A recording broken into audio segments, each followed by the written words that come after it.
far from the ground, but I'm not looking down.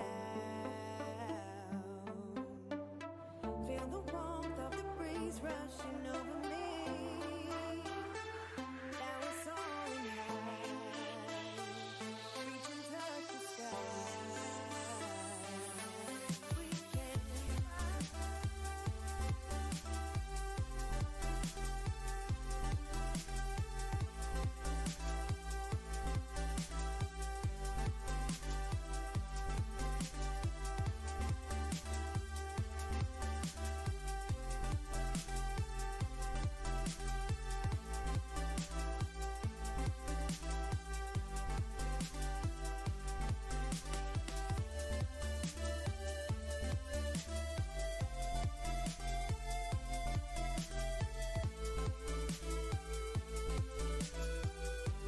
Yeah, right. Happy Friday, everyone. Yay, happy Friday. Where's our... What? I have my yay sounds. What? Oh, you can't hear it. I have it set up, but you can't hear it. But our viewers can hear it. I just have the crowd going, yay. Oh, okay. My Cool. audience sounds. Yay, it's Yay. Friday. We made it. Again. And we have some awesome guests today. I'm so excited. Should we get right to the... Oh, before the guests, one thing I wanted to show you. Our friends at VDO 360 sent me a What is it? Nav AI webcam. Ah, cool. And it's Big Brother. Whoa. So we'll be doing an unboxing soon, but I just wanted to do a little bit of a teaser. Yeah, cool.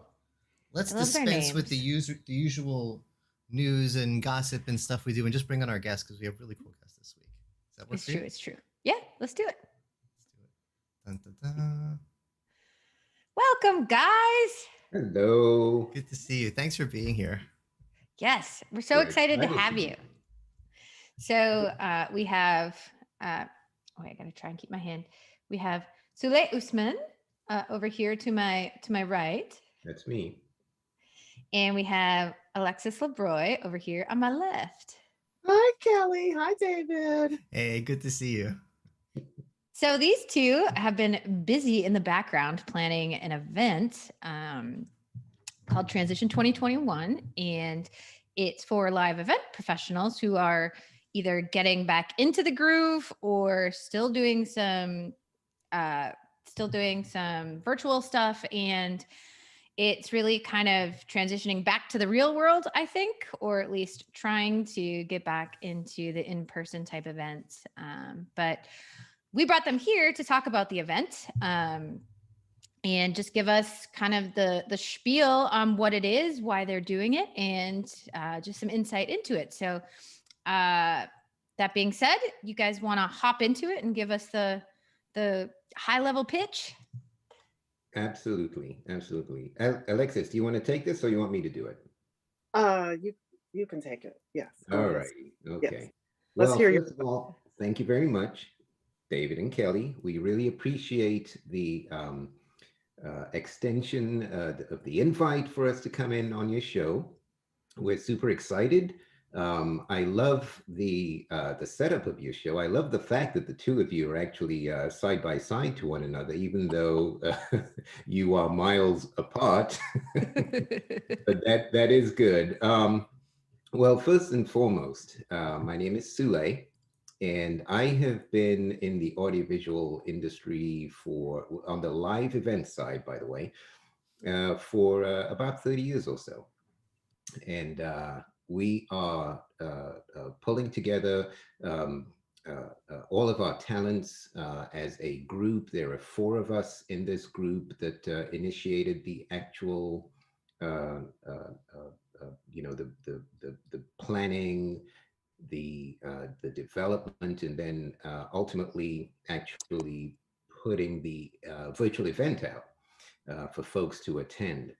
Our focus is the live event side, but specifically, we're looking at the technicians, right? The companies and the businesses that are handling the design side of things for productions, the lighting, the audio, all that wonderful stuff, all of the everybody from the stagehands all the way up to the CEOs of the companies. They're all invited broadcast as long as you're in that live part of the business, of the live events business. This is going to be a great event for you, right? So I think that to say that we thought about putting something together that would help folks come out of COVID is a very good way to present this because of what COVID has done to our industry, right? I mean, we're right there with everybody else, all the planners, event planners, the suppliers, the hospitality, the hotel side of things. We've been devastated. The travel, the airlines, everything associated with our business, we have been completely annihilated, I would say. So we're kind of building out of that right now. And I'm glad to say that things look good through the end of this year and into 2022. Because of that, this is a great time to put a virtual event together that will bring people right at the right time and sort of help them relaunch, kind of get back to business. That's essentially what it is for me. Anything to add, Alexis? No, I think that's exactly right. And, you know, we wanted to make sure that the folks in the live events community at large, we wanted to share community with them, and just make sure that they know that we're, everybody is kind of in the same boat, and things are picking up. The light at the end of the tunnel is, I keep saying this, the light at the end of the tunnel is getting bigger, and it's not a train this time. So we're really excited to be in this position where things are opening back up, and I see people are jobs. People have jobs. They're posting about their new positions, and really excited about their new positions. And so, yeah, we wanted to, break bread, so to speak, with our live events, AV production professional community, and just talk about where we've been, and just the bright road we're hoping is all ahead of us in the future. So yes, absolutely. I have a question. I'm excited. We're going to be going to the first live events. I haven't been to one since, what was the last one we were at, Kelly? In Amsterdam, right? Yeah, probably ISE maybe. It was like, how many months ago?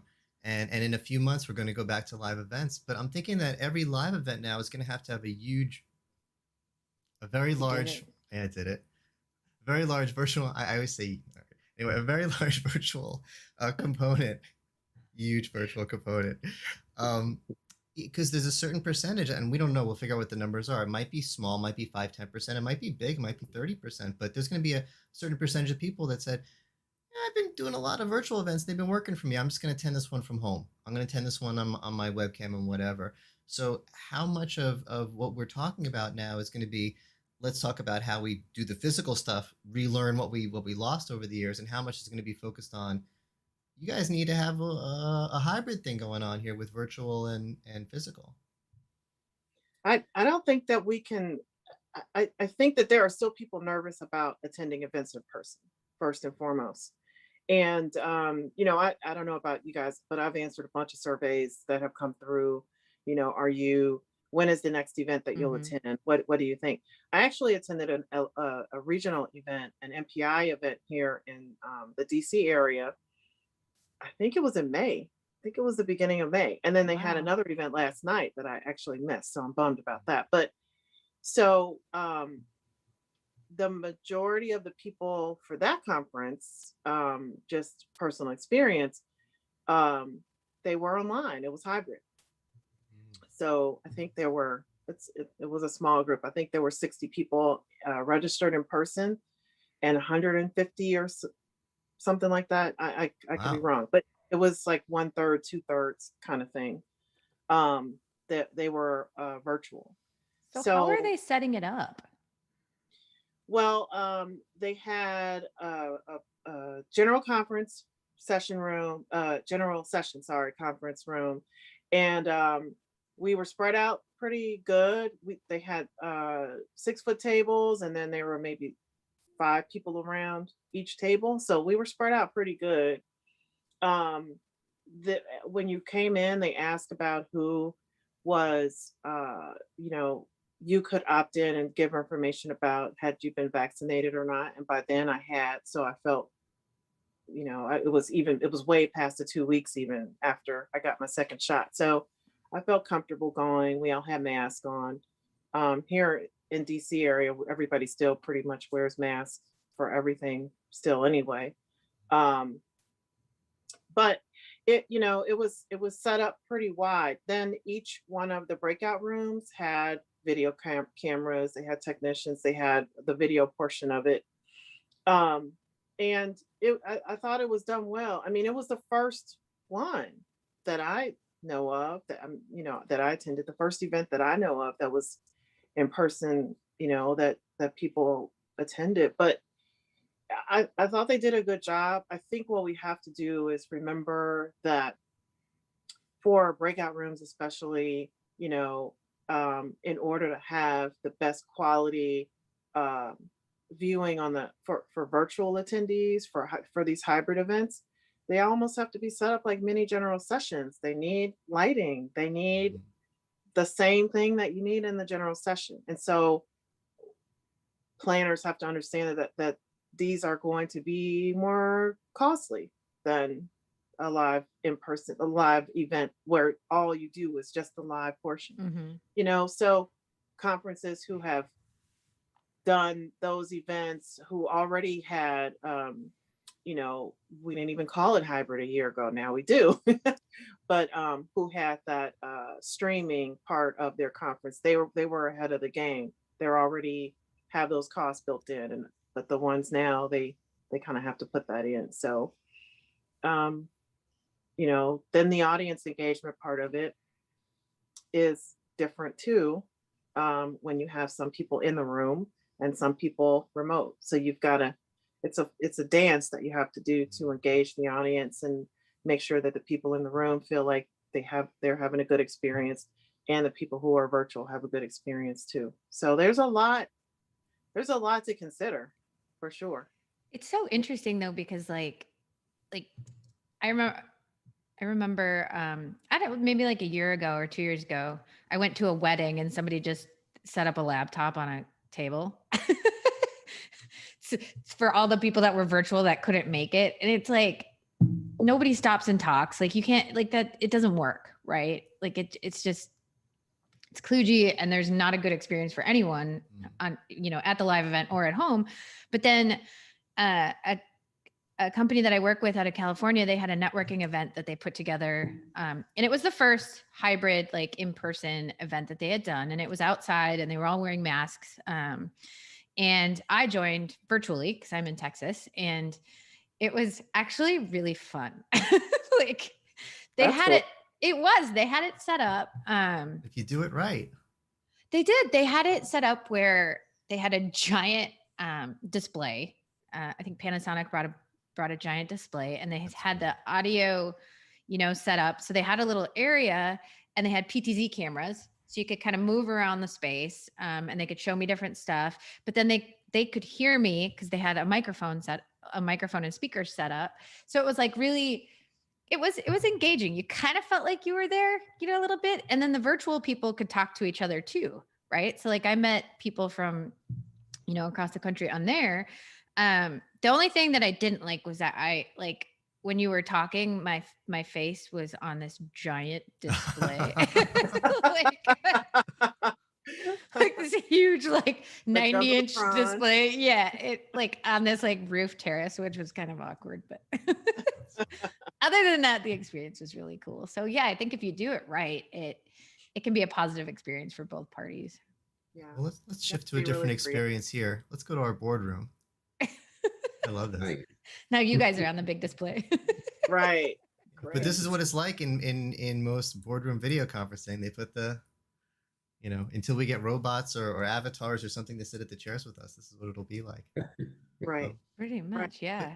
Kelly, you hit on something really big that I think a lot of people aren't getting right yet in their virtual experiences. They're doing the hybrid. They're making sure Right. they get the in person right and doing all the in person thing, the lighting and everything, and they're doing more than putting a laptop on a table. They're getting the cameras set up and the big screens.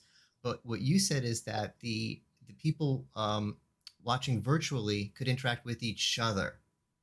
That makes it, ooh, that adds energy when the people in the chat aren't just responding to what's, I can watch and I could just sit here and watch the event sitting in all day, but I'm getting into a discussion with someone else as we're watching it together. And Right. a lot of virtual events aren't quite there yet, I think, with that. Yeah, I think it may. I mean, and this wasn't a conference; it was just a networking event, so I think it wasn't as hardcore.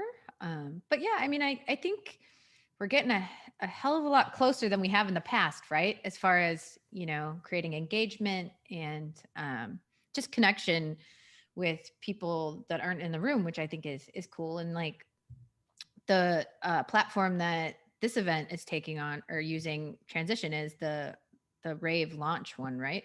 That's right. Yes. Yep, and they've come a long way too. They have. If you take a look at the initial entry into the whole virtual space, right? When COVID happened, it seemed like there were maybe three, four, maybe five virtual platforms out there. And then within a matter of months, there were like 300, Yeah. Uh Um, huh. and a lot of them were um, startups that were actually already pulling things together, but hadn't yet gotten to the point where they might go live. And then COVID happens, and I guess their investors said, go, go, go, go now. And all of them were Yes. saying, okay, we're ready, but they weren't quite ready, but Hmm. it was still interesting to see what they were bringing to market because they were bringing some pretty creative little bits and pieces that some of the major players that were already out there were not doing, right? Hmm. So, for example, the clapping of the hands, the emoji or something to show that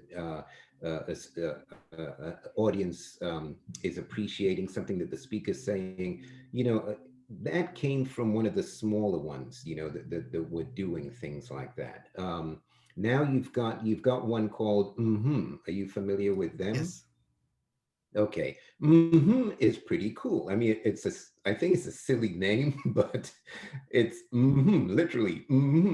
And they do explain it. The CEO does explain how they came up with that word, but the name of the company.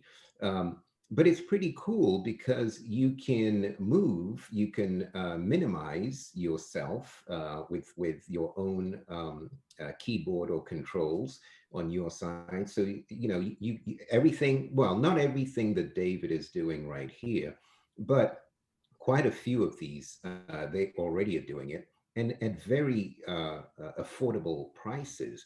So you're going to see these upstarts, so to speak, really pushing the larger, more established virtual platform providers that are receiving millions of dollars of infusion from investors.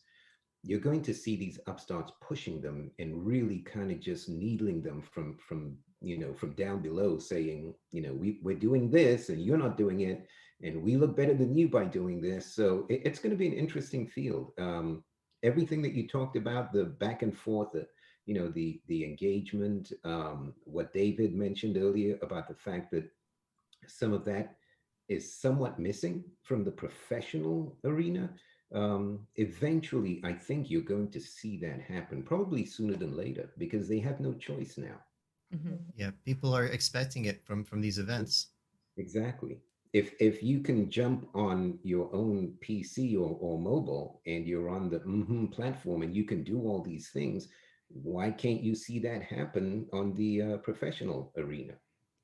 Exactly. we're excited to be able to use the launch platform too, though, and that you can see from launch 1.0 to they just had launch 4.0, and you could see the difference in what the platform looked like the for the first event that they did, all the way to now. And I don't know, I think it's been a year now, maybe a little bit more, but you can see all the different things that they have updated and Hmm. changed and added.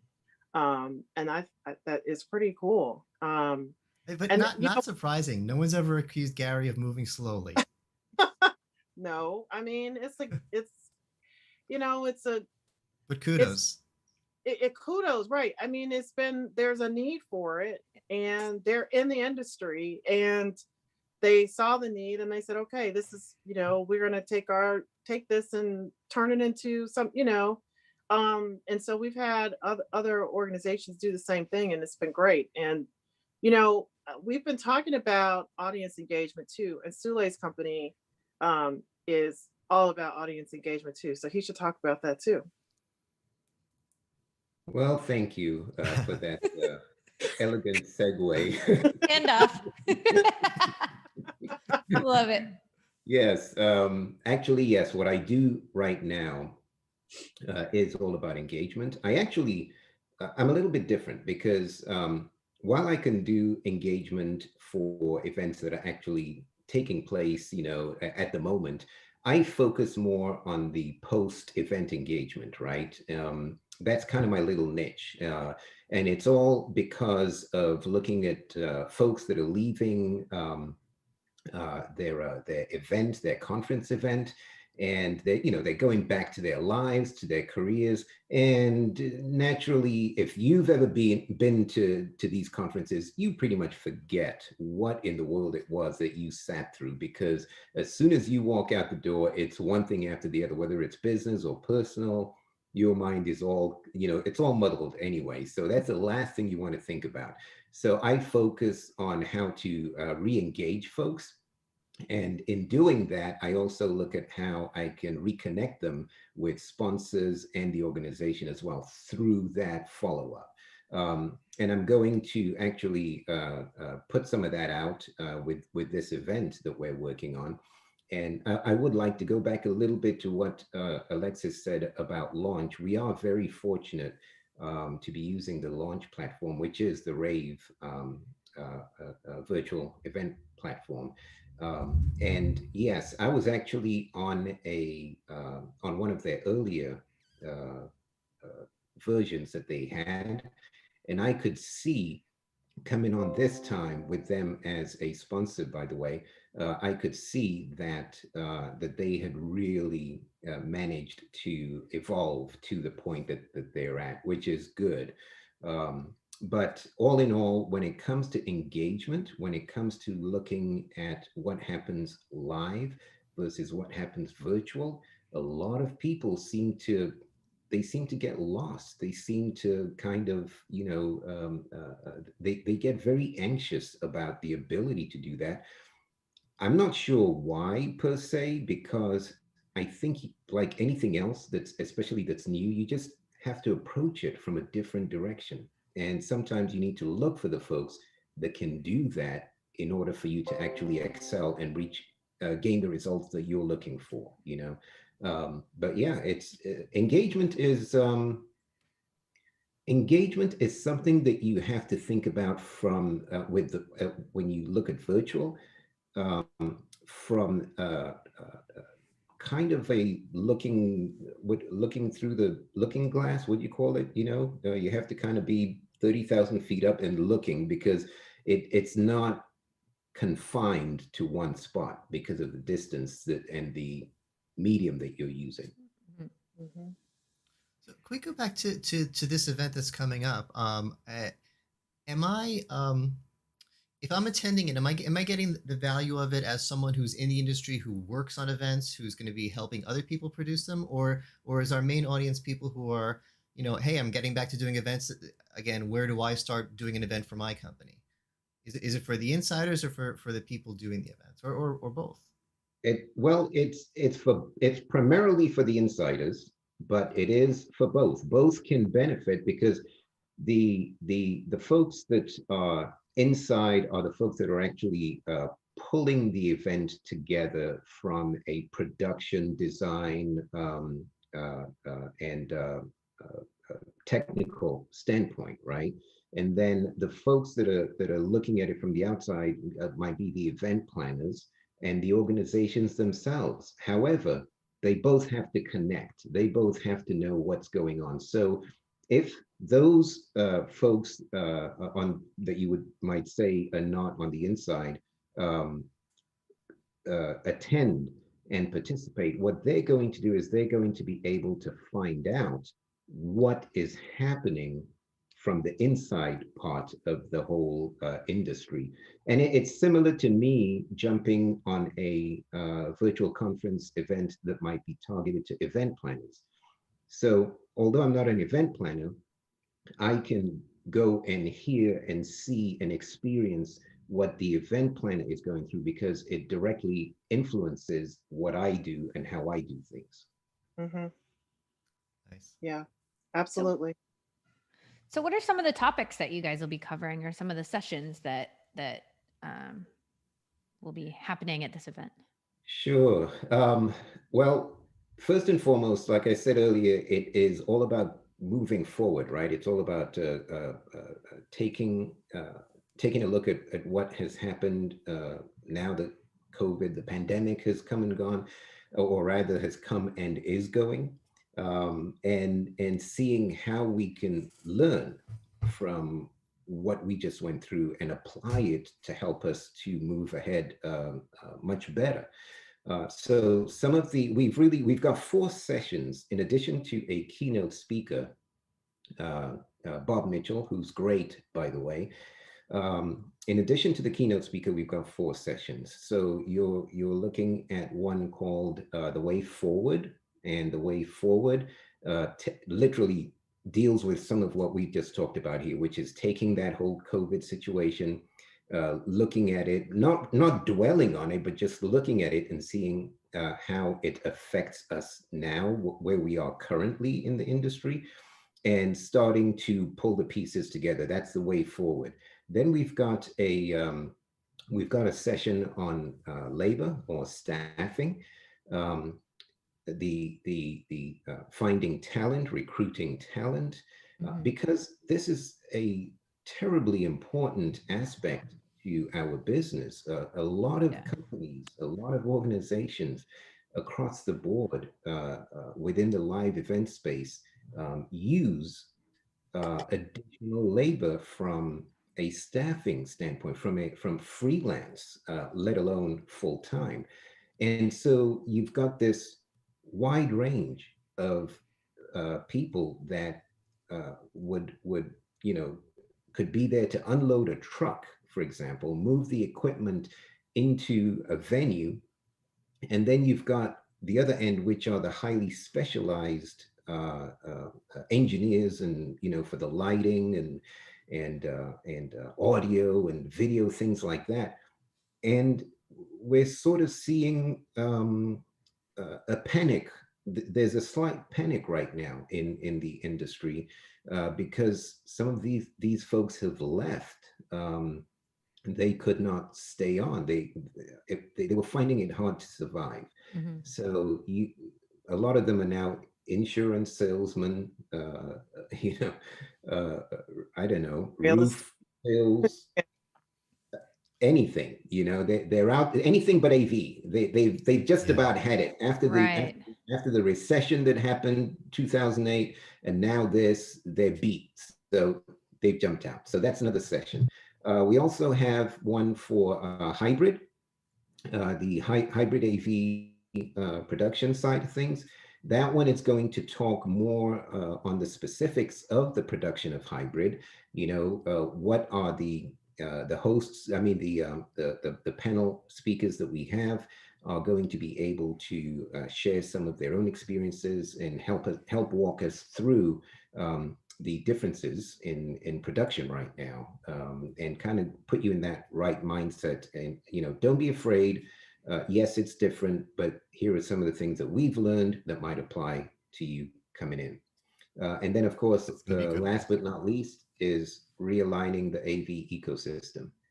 And that is all about moving ahead, taking a look at everything within the AV industry that we deal with, uh, and putting it all together and seeing where we're going, what's coming down the pike. This sounds so cool, Yeah. It sounds like a lot of stuff Thank we you. need to know for what we do, right? Kelly. Like- Like we might That's need why to you go and should. take That's why you notes. should register. I think we might Right. need to. yes, yes. No, this is super cool, and it's like straight from the mouths of people that have been, you guys have been personally, professionally affected by this, and you've got a great lineup of folks that are joining, and you got some wonderful sponsors, right? Oh We yes. Yeah. do. Give Alexis, them a little love. True. Yeah. So your very own Kelly Perkins is one of our sponsors, and we want to thank her. Kelly Perkins Consulting, and she's been helping us with graphics and marketing, and she is your company should be called Kelly Perkins Extraordinaire. Make me blush. So yeah, so Kelly is one of our sponsors, and we definitely want to thank her. Um, Sule mentioned earlier the Rave Agency is one of our sponsors, and we're just so happy to be able to use the launch platform for the conference, and show it off to any of the live events professionals that haven't seen it yet if they haven't participated in those launch conferences in the past. Avixa is one of our major sponsors, so we're happy to have their support. We're going to hear some, we'll be asking some questions during the sessions, about kind of what we talked about earlier. When are you going to be getting back to live events, and have they already started live events? And Avixa already has some statistics that they have been surveying, and so hopefully we can do a little coordination with them, to get some of the information that they have, and already that they already have, and ask our audience some of those questions as well. So we're excited about that. And we've got Patty McGoldrick, Immediate Connections, is going to be one of our sponsors as well. And she'll actually be speaking on one of the panels, the labor panel. So we're happy to have her as a sponsor. And then one of our other sponsors is Q Audio. And we're going to be showing off a really cool, a cool feature that they have. So stay tuned for more information about them. So Nice. yeah, we're really excited. It's, we again, engagement. First, it was content. You had to have content, and to be able to attract people. And so now, Right. and maybe not now, it always was this, but it just seems so much like a next step, so much more important that, you're not just looking at a call, virtual call after call after call, virtual conference after conference. It's Mhm. also, what is going to keep people's attention? And so we've got this really cool thing we're going to show off to our audience on the day of. Oh, I'm Yeah, curious. it's cool. Yeah, Yeah. me too. Hmm. I'll have to look for that. Awesome. So should we Yeah. head Can to you the tell bar? us? Yes, let's do it. I'm ready. It's Friday. All right. Here we go. We got our new big screen TVs behind us, hooked up with video conferencing. Hmm. Here we David go. did the installation himself. Hmm. Our drinks. Oh, I don't see any, you see all those crazy AV horror story pictures. I don't see any cables hanging down or anything weird. No pipes about to break with the, Right. oh, it's great. Good stuff. So when is the event, guys? That's like the one thing that I don't think we've covered. Oh, right. July 8th. July July 8th. a.m. Eastern Mark your, time. yes, mark your calendars, guys. and I'll put a link in the description to the video after we're done. After this is done. Okay. Am I the Right. only one drinking? Oh, I'll have one. Hold on. Where's mine? I'll have one. There you go. Thank you. I'll have it Oh Lord, I love it. I love it. We could have some sushi. Yeah. I'm excited. I don't know about you guys, but we're seeing business picking up. I work for PRG, Production Resource Group, and we're seeing business pick up, and really excited about that. And like other companies, seeing some job postings. So really excited about that. Able to bring some of our folks back and created new positions as well. So I don't know about you guys if you're seeing some similar things too. Yeah, I mean, I've seen a ton of job openings on LinkedIn that I've been sharing, all over, at least, mostly AV stuff. And like, so yeah, stuff seems to be picking up. And I don't know about you guys, but I bought like probably 20 concert tickets in the last like month. Whoa. I Like, for keep you. seeing them, but I haven't pulled the trigger on anything. Yeah, me neither. I haven't gone yet. oh my Yeah. gosh, like we bought tickets to Lollapalooza. We bought tickets to some festival out in California. I just bought tickets to Steve Earle. Like, yeah, it's good. Wow. I miss it so much. And I think so much of it is coming back with like, with a vengeance. Like, not like you said, talking about like talent and recruitment and stuff. It's like, I hope some of our people aren't so jaded that they won't come back, and that they could at the very least come back on a part-time basis. I think it'd be a fun time to come back because I think it's going to be a fun time for our industry because everything's going to change. It's not going to be, okay, go back to what we were doing, outfit the boardrooms, hook up the microphones. Everything's going to be hybrid. Everything's going to be different. We're going to have cameras in places we never had cameras before and microphones in places. And I'm sorry, some of that is fun. Maybe it's nerdy and geeky and whatever, but it is fun to take the skills that you've had your whole life and use them in a different way. We're needed now. Right. Big we being the AV industry. It's not just go back to the office and do things the way they were before. It's redesign all of the offices in fun and creative ways. I think it's a great time to come back. And I'm pleased to hear that you're all saying the same thing, that you're actually seeing it and hearing it on LinkedIn and whatever, because for the past few months we've all been predicting it. And now you're all telling me that, it's not just me believing what I wanted to believe. We're all seeing it. Yeah. That's I great. think so. Good for us. Good for our Yeah. industry. Good for us. I think that I think from what you said, it's all about perspective, right? It's all about changing your mentality because for quite a few people, they're scared, they're hesitant to take that step, and there's another section of people that are thinking that it's going to revert, it's going to go back to the way that it was.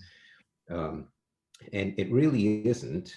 Things have changed and they need to, this is literally where the term embrace the change comes in. They have to embrace it because I agree with you, David. It's sort of a ground floor opportunity for quite a few people, maybe that have the ability to think ahead and look at what's coming down the pike. And also for people that maybe were not familiar with this industry, but their skills now will work in this industry. And then the folks that already exist, it's about the new term reskilling, right? It's about reskilling, but maybe not so much reskilling as retweaking what it is that they actually are used to doing. They just kind of need to embrace that change. But you're right. So it's gonna be an interesting year. Yes, it is. With a lot of concerts. I'm jealous. I'm gonna start looking for tickets now. I haven't even thought about Me that. too. And it's great too, because a lot of them are outdoors too. So you don't even have to like, there's a lot of stuff out there, and people are touring, and it's kind of crazy, but did you see the Foo Fighters, the picture of the Foo Fighters in Madison Square Gardens? no. Yeah.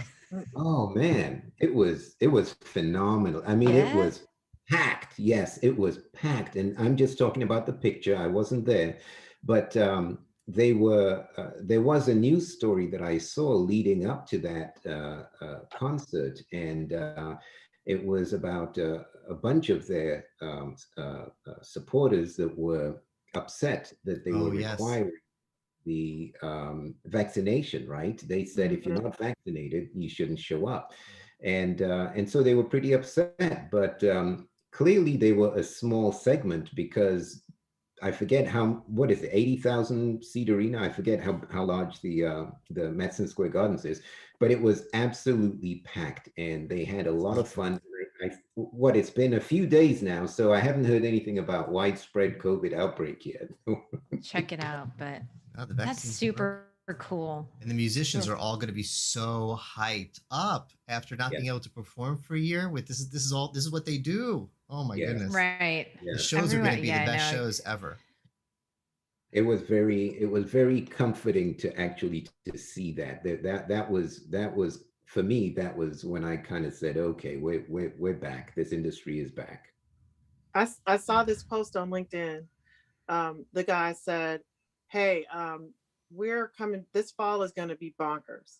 So go to the gym, hit the gym, get in touch with your therapist, get all your stuff done now. Uh, Fall is going to be bonkers. So get in That's good I shape." Right. advice. I mean, Yeah. I think it really is. I think there's so much going on, and it's not just music. It's conferences, it's events, it's people planning things, it's Mhm. trips, it's everybody's been so Theater. Yeah. Yeah. caged. It's like coming out full force. Yeah. Oh, yeah, it's big things and little things. This Saturday, I told myself I had this ritual before the pandemic hit. Every Saturday, I would go to the Guitar Center just to be around other people because I work from home. You know, when you work from home, eventually it's like, am I a hermit? And Yes. get out and talk to other guitar, men and women, and play a little and touch the guitars that I can't afford to buy, and just get out of the house, get Dunkin' Donuts on the way. And I haven't done it in a year and a half. And Saturday is my first, and it's not a big deal. It's driving 10 minutes to go to Guitar Center, um, but it feels like a big deal. It feels like it feels like a big Yeah. deal. It'll feel different. I tell you that much. There's it's really odd. The most that we've done is gone to the movies. We actually went to go see A Quiet Place 2, and we we were expecting it to be packed, and it wasn't. I think there were maybe 5 people in my wife and I in our theater, which was great because we were still a little bit kind of like, oh, what do you think, Right. but we had received our vaccinations, and we said, oh, to hell with it, throw off the mask and Yeah. walk in, and it was really good, but it was weird. It was really weird. Hmm. Yeah. It just it There's a sense of where you're questioning yourself. Is this right? Is this okay? Yeah. Yeah. Hmm. It is so weird. Yeah, because it's like in some places require masks and some don't. Yes. Yeah. So it's like you don't know what to do. Yeah, Like, in the grocery store, I'm in Florida. So in the grocery store, half the people are wearing the mask and half aren't. And I'm Yeah. vaccinated, so CDC says I don't need to, Right. but I yeah, don't know. If it'll it's make like my neighbors more comfortable, I'll wear it. If I'm gonna Mhm. get dirty looks, I won't wear it. I don't know what to do. that's totally it. It's like can't please everybody, right? I just want to get my groceries. Yeah. I Yeah. kind of like it. I think I look better with it. I think I look cuter because then it's just eyes and hair. Cuter. That's Nerd. I love it. that's what matters to me.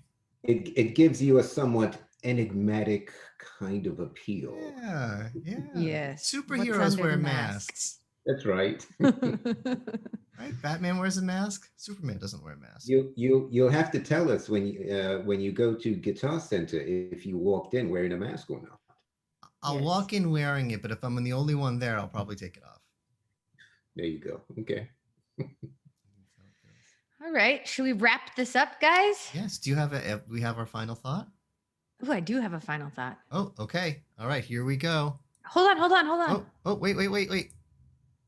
Oh, wait. I just wanted to say thank you to you guys for coming. Oh yes. And if you haven't registered for Transition 2021, you need to. And we'll put the link in this and we'll throw it out on social media all over the place as well. But thank you, Alexis. Thank you, Soleil. Where can people find you? Where can people find the event? Oh, you're so good at this. Alexis? You can find me, Alexis LeBroy. I'm on Twitter at Alexis LeBroy. It's easy. And on LinkedIn, the same, easy. And thank you. Thank you so much. We appreciate it. Of course. Thank you. And same with me. I'm on LinkedIn. I'm on Twitter at Sule Usman. And as far as finding the registration, we are, you're going to put the link, you said, right? Yep. We'll put it in here. That's great because we will be, there will be a page going up through the launch platform on Monday for registration. But yes, thank you so much. Enjoyed it. You guys are great. Thank you. You too. All right, we ready now for our? Yes. Sorry. Oh, no, that was good. I wish I'm supposed to be good like you, but you thought of it. So at least we thought of it. We took care of business. And now zooming in from space to the wisest place on the planet, Wisdom Mountain, with our guru Kelly. Hello, everyone. Okay, so today's isn't really like a crazy fact. It's more of just a tiny story that I wanted to share because I thought it was the cutest thing on the planet, which is an elderly penguin at a St. Louis zoo. They got special shoes for him because he has really bad arthritis and it was really painful for him to walk. So if you're in St. Louis at the zoo, there is a cute little penguin who has his own little arthritic shoes. Oh my God, that's too cute. All right, I'm gonna have to go Google that. It's really cute. So that's my final thought of the day. I hope everyone has a wonderful weekend. And if you haven't already, go register for this event. It's going to be awesome. Thanks everyone for watching. Thank you, Kelly.